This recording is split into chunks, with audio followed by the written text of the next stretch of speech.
Afraid. So hi everybody, I'm Alice. Hi, Alice. Thanks for coming to learn more about Step 7. I thought of a funny thing to say. Oh, here it is. Are you ready for some Step 7? Because that's kind of a football thing, I think, which is the tear-shaped ball, not the round ball. Anyway, welcome to Step 7. I'm excited to do this tonight. So we've been talking a lot about resentment and fear, and outgrowing fear, and mastering resentment. So I thought it would be an interesting question to open with, just something that I like to think about. Who would you be if you were not afraid? Kind of. Almost closed is good? Yeah. Yeah. Who would you be if you were not afraid, right? If you weren't afraid, can you imagine, the possibilities that would open up in your life? I would be me. Yeah, that's right, Thalia. You'd be you, right? Just you, nothing else. Yeah. Good. And then I saw this quote by Viktor Frankl this week, and I liked it too, especially in terms of step 6 and step 7, where we are getting ready to change, and we're asking our higher power to change us. Our higher powers, his answer is always yes. I've never had a no from my higher power. He always says yes. And so we're asking to change. And then I liked this quote by Viktor Frankl: what is to give light must endure burning. And change, my friends, especially if it's big change, it just doesn't feel as happy, giddy, whatever, as we think it's going to. What really happens is when we get into big change, and I see some people's expressions agreeing with me, it can be very, very difficult to let go of the old way we have lived and embrace something new.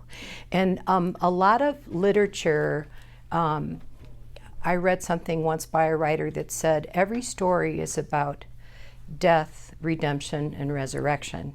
And I thought that was such an interesting thing to say. And I think that really our journey through the steps is about death, because we become willing to kind of die to our old way of life, right? Our old way of thinking, our old way of behavior, the character defects that we engaged that made us feel safe but weren't about love, right? We kind of die to those things, and then we are resurrected more in God's image. The spiritual. What were the three ones that you just said? Death, redemption, resurrection. That every story is about that. I know the one of the most famous stories ever told about Jesus Christ is absolutely what it's about, right? So I just thought that it would be good to talk about not being afraid, and then this idea is if we're going to be of the light, then we must be able to endure burning. And Viktor Frankl, maybe his most famous book was Mankind's Search for Meaning. Maybe some of you. Anne's nodding. I spent a whole weekend with him once. Oh my gosh, with Viktor Frankl? Are you joking me? Oh, God. All right, I'm going to turn this over to Anne. Yes, he's a Holocaust survivor. And his book on Mankind's Search for Meaning is a really good read. A really, really good read. It's about going through something as horrific as the Holocaust and staying intact, which is, boy, that's high level spiritual functioning, in my opinion. So the spiritual principle behind step 7 is humility. We read actually the definition in the 12 by 12 on humility. I was just wondering if any of you guys can quote part of that or all of it, or if you have your own definition for humility. Any takers on that, Thalia? Oh, I have something that was on Dr. Bob's wall about humility. Oh, cool. And you have it in your purse? Oh, I carry Okay, it. now Thalia's going to teach us about... I have it on my desk at work. Oh, cool. Because I read it every day. It's humility is perpetual quietness of heart. Huh. It is to have no trouble. It is to never It is never to be fretted or vexed, irritable or sore, to wonder at nothing that is done to me, to feel nothing done against me. It is to be at rest when nobody praises me, and when I am blamed or despised, it is to have a blessed home in myself, where I can go in and shut the door and kneel to my Father in secret and be at peace, as in a deep sea of calmness, when all about is seeming trouble. Wow. And I would be happy to make a copy of this. I'd like a copy of that. I'll bring copies. Bring copies of it. That's very, very cool. And it's by anonymous, but somebody said it was written by Dr. Bob. I do not know. So more apocryphal, questionable knowledge that we embrace, because it sure sounds like it could be true, doesn't it? Yeah. So Cool. I love it. In the 12 by 12, the AA 12 by 12, humility is defined, I like that definition better actually, but it's defined as a clear understanding of who I am and what I do, followed by a desire to become everything I can be. Right? Like that. Right? I once came across a one-word definition of humility, and that is truth. Huh. I've seen that.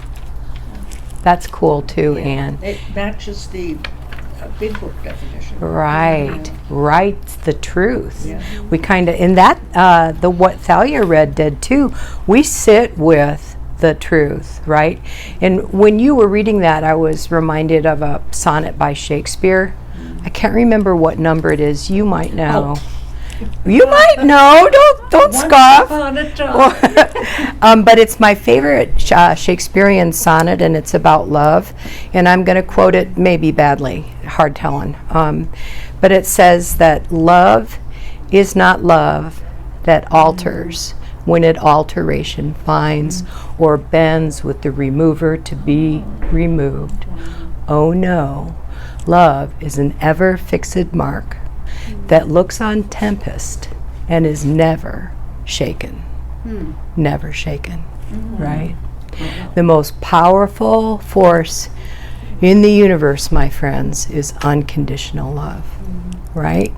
So as we journey through the steps, it's our desire to grow away from fear, right, and toward love and into God's will for us.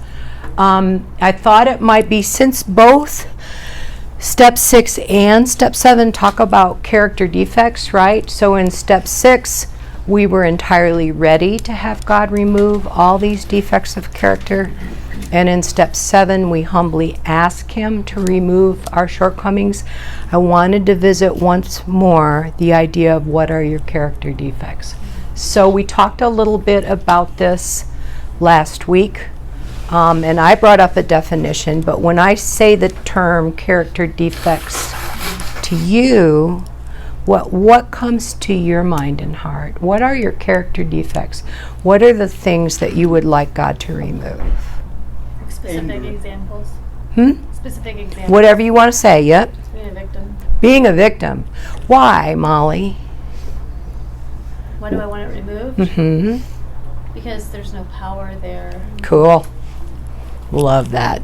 Yeah, right? So we're powerless in Step 1. By the time we get to Step 11, we have knowledge of God's will and the power to carry that out, right? So the journey is from powerlessness and unmanageability into the power of God. That's a high, boy, if someone, if you approach someone on the street and said, I'm going to show you how to go from this to that, it's a pretty big promise, isn't it?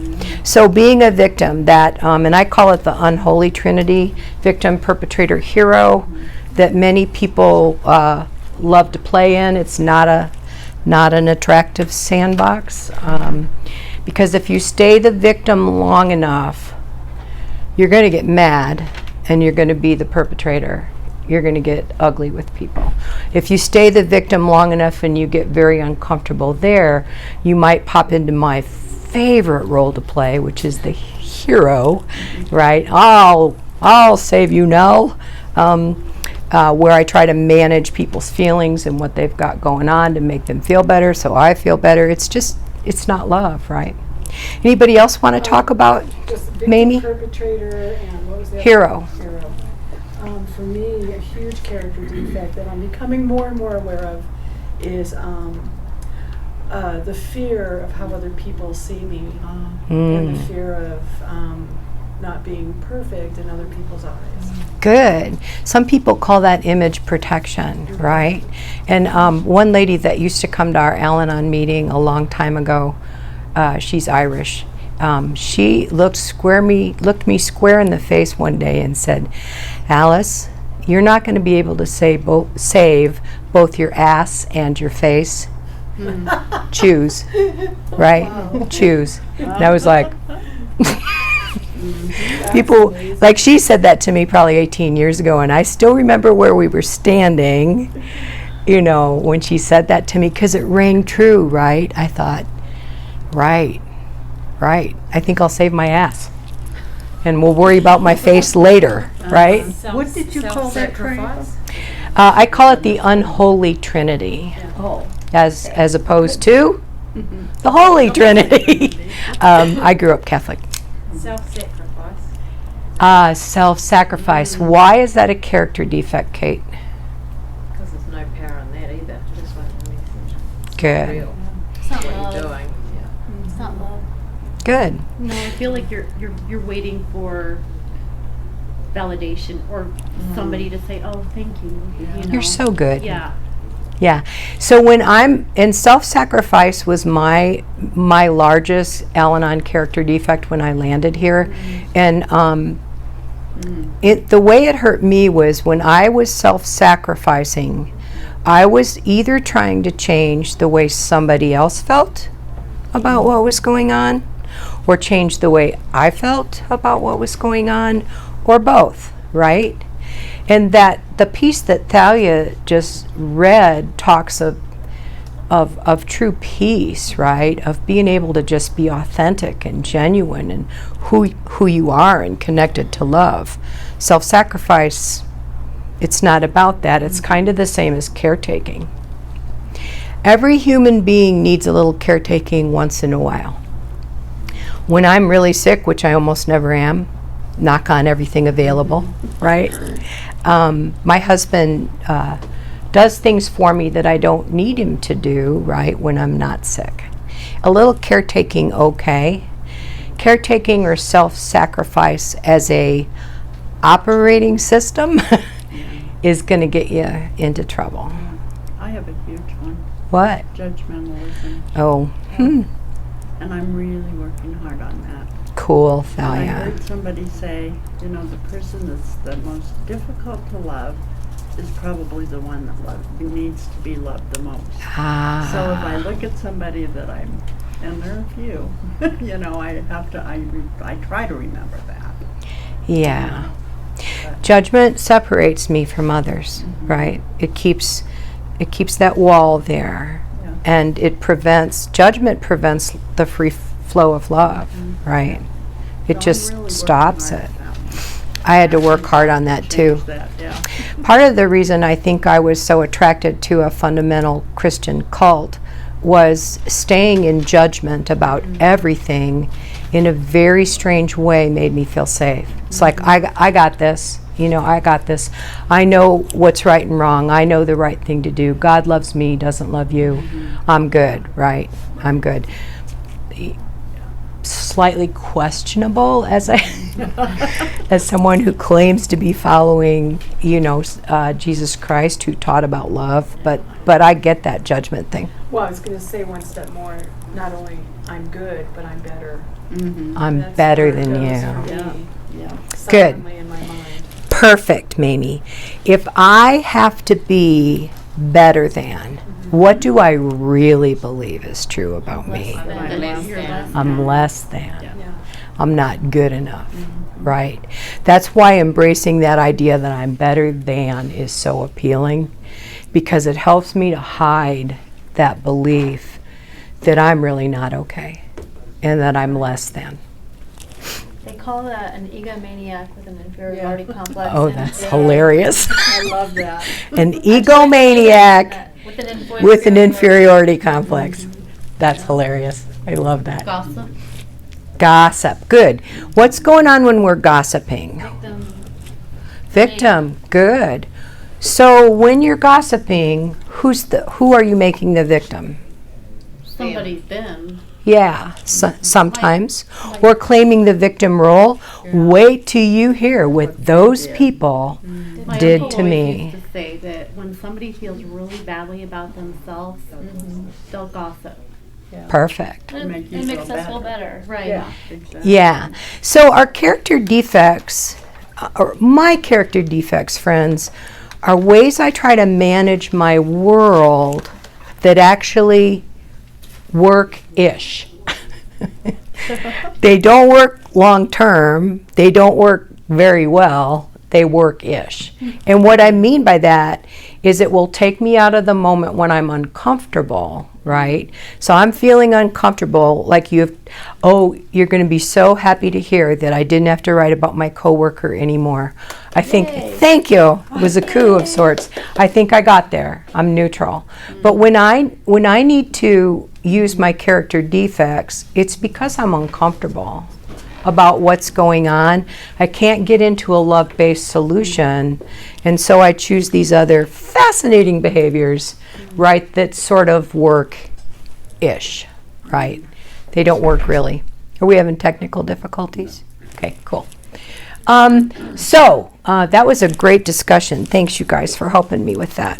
So again, the reading on step 7 in the big book is so short. It's one paragraph. So I thought we would read it. And really what the paragraph is what's referred to as the 7th step prayer. So on page 76, paragraph 2, it talks about doing step 6 in paragraph 1. And then in paragraph 2, it says, when ready, we say something like this. My Creator, I am now willing that you should have all of me, good and bad. I pray that you now remove from me every single defect of character which stands in the way of my usefulness to you and my fellows. Grant me strength as I go out from here to do your bidding. Amen. Then it says these magic words. We have then completed step 7. So let's talk a little bit about this prayer.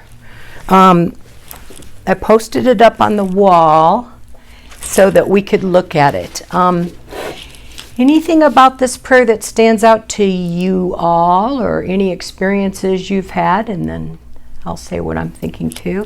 Well, first of all, willingness. Oh, Good. There's the word. Because willing is mentioned in the big book so many times, I once did a Google search on all the places the big book of Alcoholics Anonymous talks about willing, and I couldn't get through it. Wow. Try it. The big book talks about willingness a lot. So I am now willing. That, my friends, is a definitive statement. It doesn't say, I might be willing later, or I'm thinking about being willing, or willing is something I'm interested in. It says, I am now willing. Willing that what? Right. Good and bad. Good. So it's really, we're really making an offering here. We are literally offering all of ourselves to our higher power, our Creator, our God. We're saying, I want you to know everything there is to know about me. The things that I'm proud of and the things that I'm not. The things that I do when I'm in good shape spiritually and the things that I do when I'm not in good shape spiritually. Another very interesting statement in the big book is that when we straighten out spiritually, we straighten out mentally and physically. That's an interesting statement, isn't it? So we offer all of it to God. We say, take it all. And then what comes next? So in the prayer, we ask God to remove from me every single, the big words, every single defect of character that stands in the way of what? My usefulness. To who? Right. It is an unselfish prayer, my friends, right? We're not praying for, whatever. We're not praying for things, right? Like, God knows what I need. God knows what I need. He has my needs in mind always. I don't even have to ask him for what I need. I know he's going to take care of that. But I do need to ask him to please remove from me anything that's in the way of my usefulness to God and to my fellows. I mean, that's another way of saying to my brothers and sisters, right? Here we are on the planet together, right? We're here to heal and to help other people heal, right? The 12th step says that we carry a message. The big book says that message should have depth and weight, right? We're not here to put Band-Aids on bleeding arteries. We're not here to make people feel better. We're here to help them figure it out, right? What's in their way of their usefulness to God and to their brothers and sisters, right? So it's a completely unselfish prayer. Grant me strength as I go out from here to do what? God's willing. God's bidding, God's will, right? So I don't know so much about the rest of you or what your story is, but when I landed in Al-Anon almost 21 years ago, I was so self-obsessed, in such self-pity, so self-conscious, so frightened, that I really was not a functional human being. I tried to be. It was important to me. I knew that was important, but I had a hard time doing it right. So we get to step 7, and this is what we're asking for. It's very exciting. It's very exciting. I love step 7. I have a fondness for it. Okay? So any more comments on that? Step 7 prayer, experiences with step 7. Anybody? It's been my experience that by this point in my step work, when I go through it, that I've been so focused on where I am in pain and where I feel other people have really done me wrong, and God included. I'm really bitter and resentful of God, to the point where I'm actually willing to be of greater service, not only to God, but to the people around me that I've perceived to have hurt me. It's kind of like, where have I taken those steps to become a more of an adult, more of a bigger person, where I can really be present for others. That's nice, Mamie. So hurt. Yeah, that's nice. And forgiveness is such a part of that, right? Yeah. Forgiveness is a decision we make, right? And it has nothing to do with what they did or whether they really harmed us. In fact, they may have, right? Right? But we decide anyway. We change. We save the life. One life we get to save, right? I was so interested in trying to.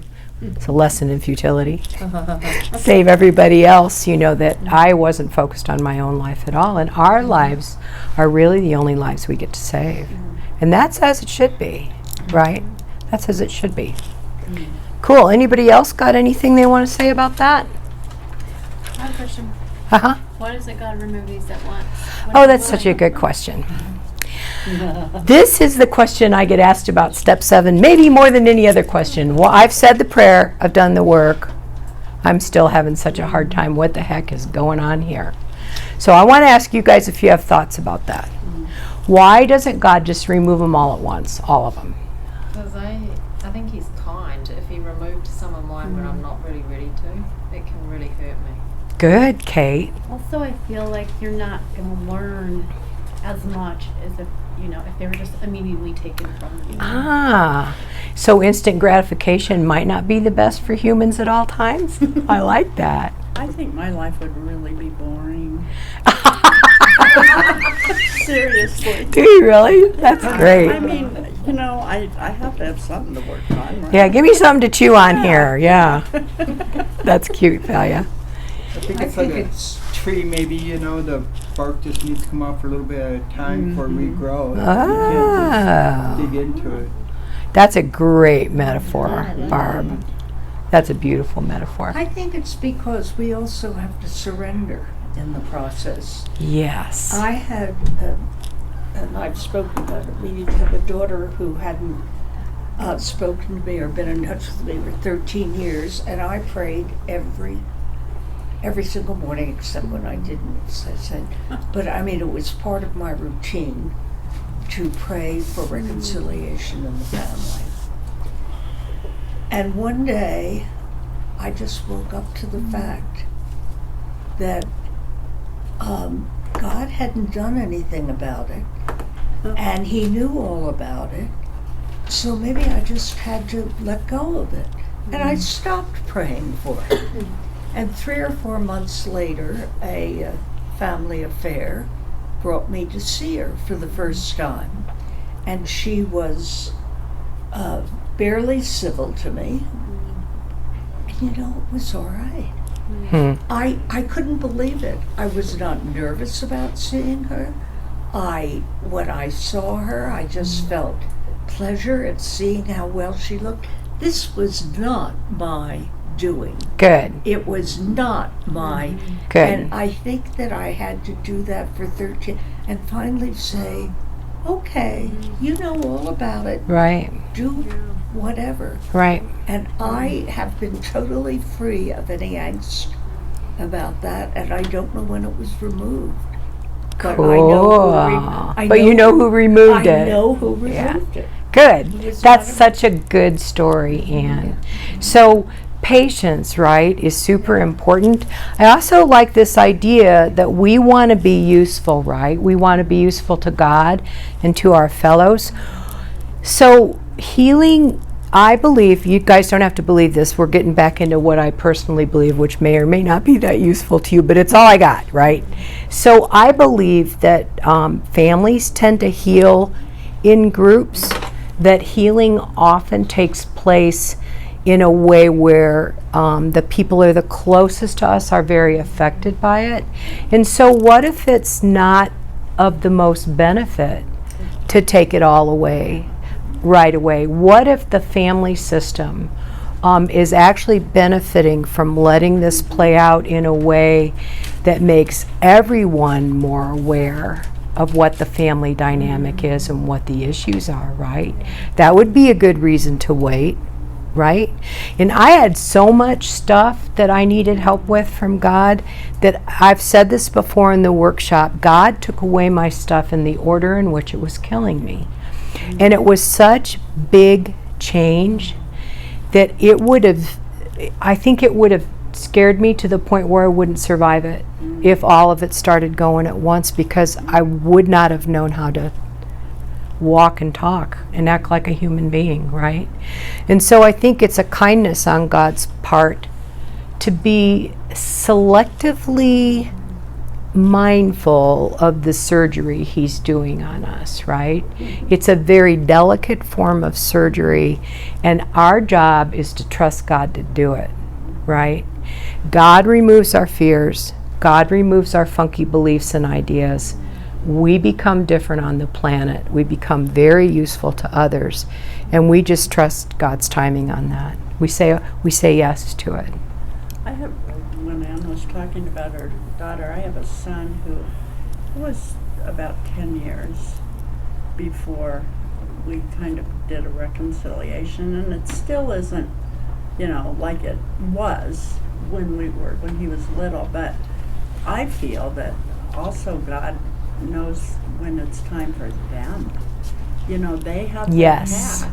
And, Yes. And so my character defect around that was in the very beginning, he heard about it and a little angry. Right. And finally that was removed, and so I was able to step back and just, It's perfect, Thalia. it was what it Yeah. was. I've had that experience too, where I've made amends to people I'm very close with, but they were hurt by my behavior. And so I can't say, okay, now let's Right. go here. I said I was sorry and I meant it and I'm different now, so what's the problem? Yeah. Right? I have to give them time for their process, right? Yeah. And really, it's taken years and years, right, to kind of restore those relationships that were so damaged. And isn't that good work if you can get it? That's good work if you can get it. Right? Alice, Yes. what did you say we stop focusing on saving someone else and we just save ourselves before? Yeah. So we only get to save one life, right? It's ours. We get to save our own lives. Now, here's the other thing that's so cool about that. When we change and we become this, right, and we're not afraid and we're not resentful, we have power on the planet, my friends. Like, we have power on the planet. And people can feel that, right? People can feel that. And so people will be attracted to you for what you bring to the party because they have it too and you can help them with it, right? So I saved my own life imperfectly. I let go of resentment imperfectly. You've all been hearing me talk about my coworker. Poor lady, right? We do it imperfectly, but we do it. And we stay with the process until I'm different. And then when I'm different, it opens up the doors and windows, and it can affect change all over the place. And God lets me practice with interesting humans sometimes. Like, I had a big fear of aggressive men. There's a particular reason for that. But I mean, I had an unreasonable fear of aggressive men. So I finally, in my 50s, decide I'm going to have a career. Right on time. And I go get a real job. Right on time, right? And guess what? My boss is an aggressive man. Really an aggressive man. And I just wanted to run away. I'm like, I'm not going to put up with this, and I'm not going to, And what I was really saying was, I'm scared around this guy. So my sponsor walked me through it, right? We wrote resentments. We worked on my fears, which was, I'm not safe, right? I'm going to be harmed. No good will come of this situation. I'll lose my job, blah, blah, blah, right? All those fears, we worked on it. He was at my 2-year review, and the program that I was in charge of had actually, I run a volunteer program, and we had doubled our volunteers in a year, which is like, that's hard to do, my friends, right? And so he said to me, we think you're lying about this. We think we think you made this up. So I broke my cardinal rule. My cardinal rule is there is no crying at work, right? Just like there's no crying in baseball. There's no crying at work. Well, I got upset. I really got upset. But in my office, I had the sign-in sheets from volunteers the year before and the sign-in sheets from the year we just finished. And it was clearly double, at least, in size. So I brought those things out and put them on the table. I said, sign-in sheets from last year, sign-in sheets from this year. I said, and by the way, I don't enter that data. I have a volunteer who does it for me. So even though I cried, dang it, no crying at work. You can throw 'em at 'em. I didn't run away. I didn't say, I have to go, I'm too upset to deal with this. And we actually went through the rest of the review. Down the road it went. And within a couple years, that man who had started this organization was gone. He was gone. I didn't need him anymore, right? Now, when I work with somebody who's got issues at work and they've got aggressive people that they keep bumping into and whatever, and they want to run away, I say something to them. You want to tell people what I say, Molly? You soon as you love your job, then you can leave. Isn't that great? Once you love your job, you can leave it. But I want you to stay with this situation because it's juicy for you, right? It's juicy for you. There's stuff going on here that God and the universe is trying to teach you about you, right? And I don't want to run away anymore. I don't want to be scared anymore. And I'm hardly ever scared anymore. Hardly ever. You were saying you didn't run away, but suppose it was not just an aggressive man, but a very angry man. Mm-hmm. I have an angry boss. Yeah. She's angry a lot. So I'm going to reference Jesus yet again. What did Jesus mean? What do you think Jesus meant when he said turn the other cheek? That don't give them the power to shame you. I think that's appropriate. Yeah. I don't have to be affected by other people's anger or aggression. Now, if I'm connected to God and I'm in the sunlight of the Spirit and my intuition is a functioning part of my brain, I believe that I'll get a heads up and know when to exit stage left if I need to. I believe that that will happen. And we know, we've all heard stories where it does happen, right? People get an intuition to leave. They get an intuition to not get on the plane. They get an intuition to fill in the blank, right? But because I was afraid of aggressive men and I believed all the time that I wasn't safe and I was going to be hurt, for me to hold my own in that situation with God's help and my sponsor's help, I was never afraid of him like that again. Like I had to keep working with it for a while because I have a fear of aggressive men. I also don't like giant men. That's my husband. He's not he's a giant in my eyes and in my heart, but you know, like he's the hottest man on the planet. Him and Lyle love it. I'm allowed one. So Jerry and Lyle love it. Hottest men on the planet, not big guys, right? So who's my sponsor? Did you guys see my sponsor? Yes. He's a foot taller than me, right? He is a big, powerful, confident, spiritual man.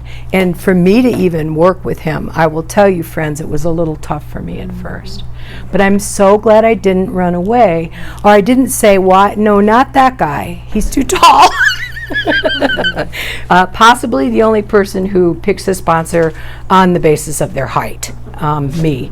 But you know, I'm so glad I didn't say, "No, he's too tall, and he's too confident, and he's got too." I'm not going there because. Friends, that guy walked me out of hell. And he did it beautifully and gracefully and very forthrightly. He doesn't mince words, my sponsor. I don't either. I've been told this. It might be a rumor, but. About how long did it take for you to feel like you were really out of the hell? Well, I did some work early on in Al-Anon with an Al-Anon sponsor, and that lasted me about 5 years, which was fabulous. And I learned, I got out of that church. My current sponsor helped me with that because he knew my other sponsor. So he helped me with that.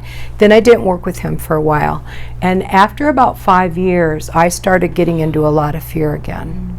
And so at 7 years into Al-Anon, I finally approached him and said, "I'm not okay, and I want you to help me." And he said, "Great, let's get after it."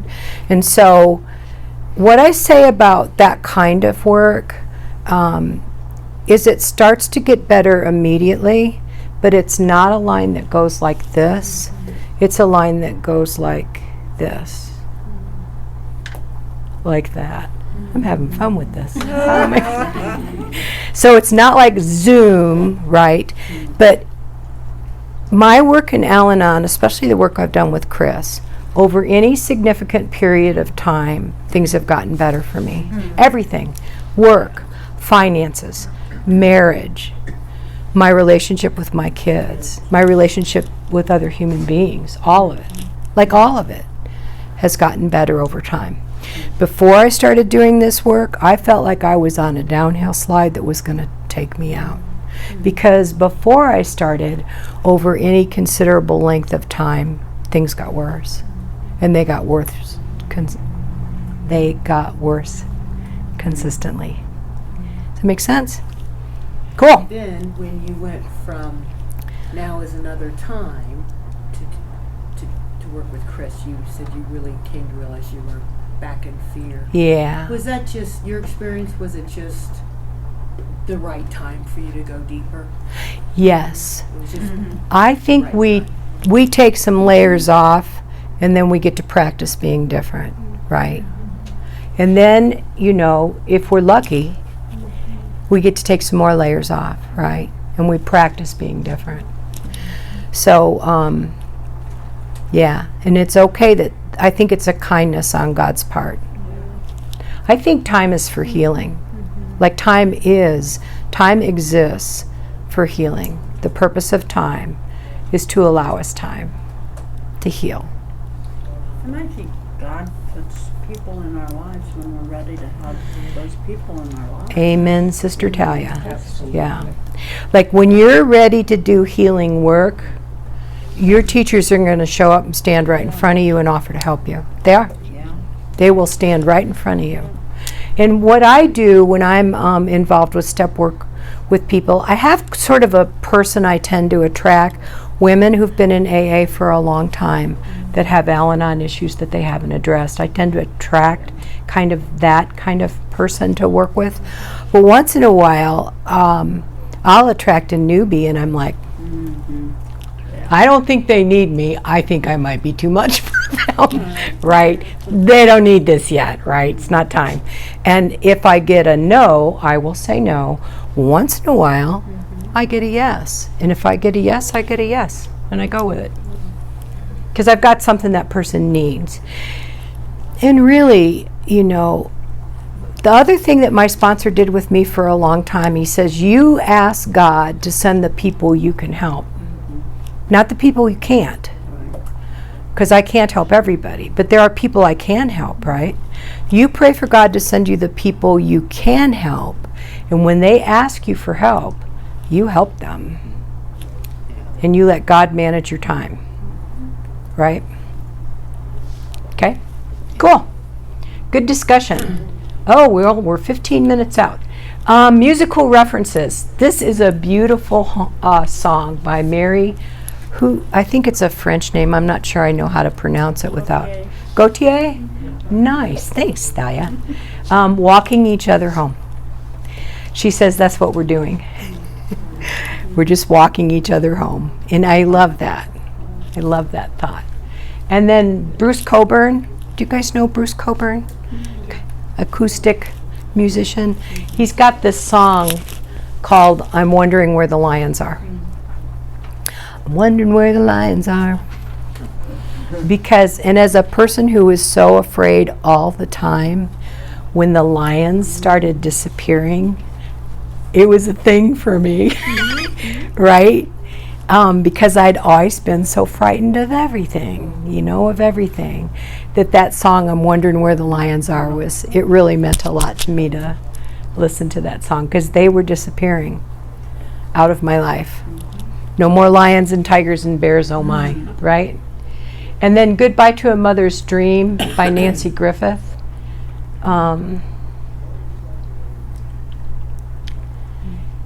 It's kind of about saying goodbye to those things our families put on us, right? That we choose not to carry anymore, right? You know, there's a movie, The Titanic, and my favorite piece of that movie is when the daughter stands and says, "Goodbye, Mother." I don't know, I just... Barb wants to cheer! Yay, good job! Right? Gets in the boat and leaves her mom on the ship. Yeah. Lifeboat. There's another book, it's a, I wonder if you've read this one, Ann. It's a book-long poem. So it's a book, and it's not a huge book, but it's a book-long poem called The Leaf in the Cloud by Mary Oliver. And if you want to read something so amazing about putting down that family stuff, The Leaf in the Cloud by Mary Oliver. It's a book worth reading. And she talks about putting her parents in the earth. I put them in the ground, the soft ground. I walk away. I will not carry what they carried anymore. I'm not going to carry it. I'm done. Right? Another one of her poems, she makes this shocking statement. Therefore, she says, I'm going to do it. I'm going to forgive it all. She's a wonderful, wonderful writer, Mary Oliver. And then poems. So I'm going to read you two poems. I'm going to read you The Journey first. It's a Mary Oliver poem. And then I'm going to read you a new poem that I wrote this week that might, in fact, not be any good because I can't tell. When I have a new poem going, I love it like crazy. Is it any good? I don't know. We'll see what you guys think. But this, to me, this is the poem of all the I have a great collection of poetry. To me, this poem, The Journey by Mary Oliver, describes recovery like nothing else I've ever read. It's just an amazing poem. So it's called The Journey. One day you finally knew what you had to do and began. Though the voices around you kept shouting their bad advice, though the whole house began to tremble, and you felt the old tug at your ankles. Mend my life, each voice cried, but you didn't stop. You knew what you had to do, though the wind pried with its stiff fingers at the very foundations, though their melancholy was terrible. It was already late. It was already late enough, and a wild night, and the road full of fallen branches and stones. But little by little, as you left their voice behind, the stars began to burn through the sheets of clouds, and there was a new voice which you slowly recognized as your own, that kept you company as you strode deeper and deeper into the world, determined to do the only thing you could do, determined to save the only life you could save. That one's a whopper. I love that poem. Yeah, I like how it, mend my life, each voice cried, but you didn't stop. Right? Though the foundations were shaking and their melancholy was terrible. When we start to change, we imagine that everyone will be thrilled. That's not what happens. Okay? People usually object strongly because what you're doing is rewriting the contract. Right? So you enter into a relationship with other human beings. Everybody's got a contract. I'm not kidding. Everybody's got a contract. Whether it's ever acknowledged or spoken of at all. It's called let's make a deal. Right? And you make a deal with this human being, right? And if the contract is based on things that aren't love, based on trading, based on caretaking, based on I'll make you feel better if you make me feel better, then nobody has to really do any work here, right? And you want to change that, their cries will be terrible, right? Their melancholy will be great. And you still need to do the one thing you can do, right? Save the one life you can save. That reminds me, when I got into recovery, my ex-husband said to me, now you're the saint and I'm the sinner. Was that good? That's great. That's great. Yeah. Mm-hmm. Yeah. Mm-hmm. Yeah. Okay, and the poem that I wrote just this week is called Enough Now, Enough. Okay? And it's written in two voices. I'm going to tell you that. I do better with poetry if I can see it too. I'm kind of a visual person. So if you can see this from here, which you maybe cannot, sure I can. Some of it's written in plain font and some of it's in italics.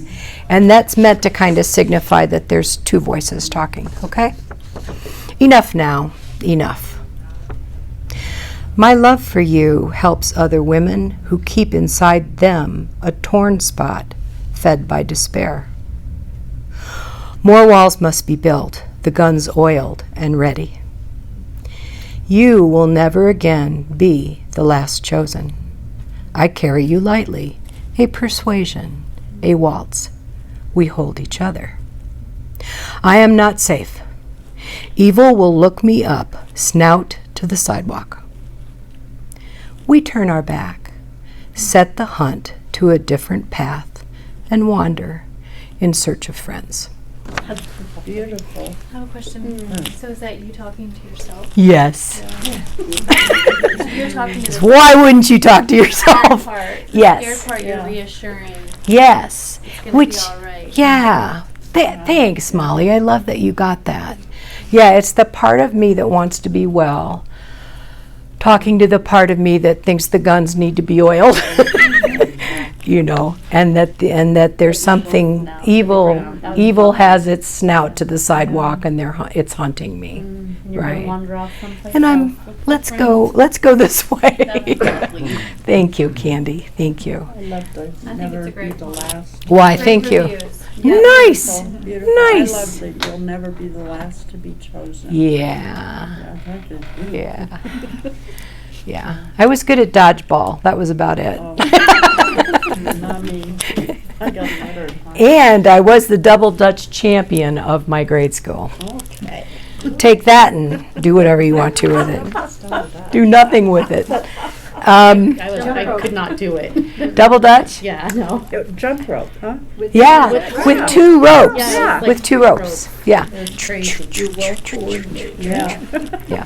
I get all twisted each time. I won the prize. It was a picture of St. Mary, just so you know. It was lovely. Do you remember that? It was blue. I remember the double dutch. Yeah, I rocked it, double Dutch. We don't have much time left, just a few moments. So let's pass the basket and put some money in it to support the club. And then I'm going to try just to pick a few excerpts out of my favorite.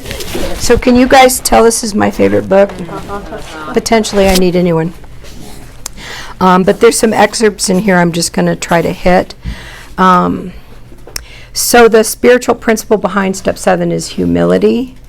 And the second paragraph describing step 7 says, indeed, the attainment of greater humility is the foundation principle of each of AA's 12 steps. That's how important humility is. Without it, people cannot live to much useful purpose or in adversity be able to summon the faith that can meet any emergency. So we're humans, right? Are we going to encounter some emergencies? Yes, we are, right? This says that humility is the key to being able to deal with that kind of adversity. Who admires people that do well when the chips are way, way down? I do. What else should we read here? So this is talking again about character building. And it says on page 72, seldom did we look at character building as something desirable in itself, something we would like to strive for, whether our instinctual needs were met or not.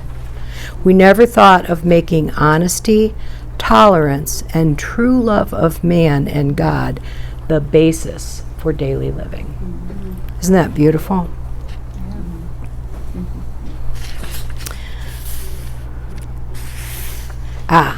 Where humility had formerly, I'm going to start over. Where humility had formerly stood for a forced feeding on humble pie, it now began to mean the nourishing ingredient which can give us serenity. Man, friends, when I know who I am and my place in the world, I just don't get upset at stuff that much, right? Like, I'm human, I still get upset. Only if they deserve it. No, we're going to erase that. Could you repeat that? Only if they deserve it. Like my coworker. No, I'm not going to do that again. Uh-oh, I'm in trouble already. I'm done with that. Then I love this. This is page 75. Everywhere we saw failure and misery transformed by humility into priceless assets. We heard story after story of how humility had brought strength out of weakness. In every case, pain had been the admission price into a new life. Sorry, I lost my place. Pain had been the price of admission into a new life. So friends, your pain's just trying to talk to you, right, about what might need to be different. The chief activator of our defects had been self-centered fear, primarily fear that we would lose something we already possessed or would fail to get something we demanded. The 7th step is where we make the change in our attitude, which permits us, with humility as our guide, to move out from ourselves towards others and toward God. That's a promise. That's a promise. So, step 7, yes? We like step 7. Step 8 next week. The following week, which is the 21st, I'm going to be out of town. So we'll take a week off. We'll do step 8 next week. We'll take the next week off, and then we'll be back for the last 4 steps. 9 is one of my favorite steps, but I say that a lot. 6 is one of my favorite steps. 4 is my favorite step. But step 9 is pretty groovy, and we might take 2 weeks on step 9. We'll see how it goes. That's a question. Yeah. So step 6 asks, or says, this is the step that separates the women from the men, or the women from the girls. Right. I like to change it to that. Yeah, me too. Why is it not that way for step 7? Because to me, step 7 is harder. Is that because 6 is all about willingness and being ready? You know, I don't know if I have an answer for that, but what I think about when I think of step 6 and 7 is they could be one step, right? But they're not, right? But they're not. And I think that's just because of the gravity of us being ready to really be changed into something else. Anybody else, Kate? I was told that it was in step 6 instead of step 7 because step 6 is about gaining the willingness, and once we have that, then 7's just about carrying it out. Right, I like that. Yeah, I like that. Yeah, this is step 7 in the big book. This prayer is it, right? Yeah. That's all it says about step 7. Cool. Thank you so much for your kind attention. How many copies? Probably 20? I'd bring 20. At least? Yeah. Maybe 45. That was beautiful, Thalia. Yeah. I read that for... That was cool. Yeah. So I'm going to say again, if y'all have something, that you want to bring to read, please do it. I feel like what Thalia read tonight was potentially one of the most beautiful things we heard. Anne read that poem by Mary Oliver that was so good. So bring stuff if you've got it. And let's close with the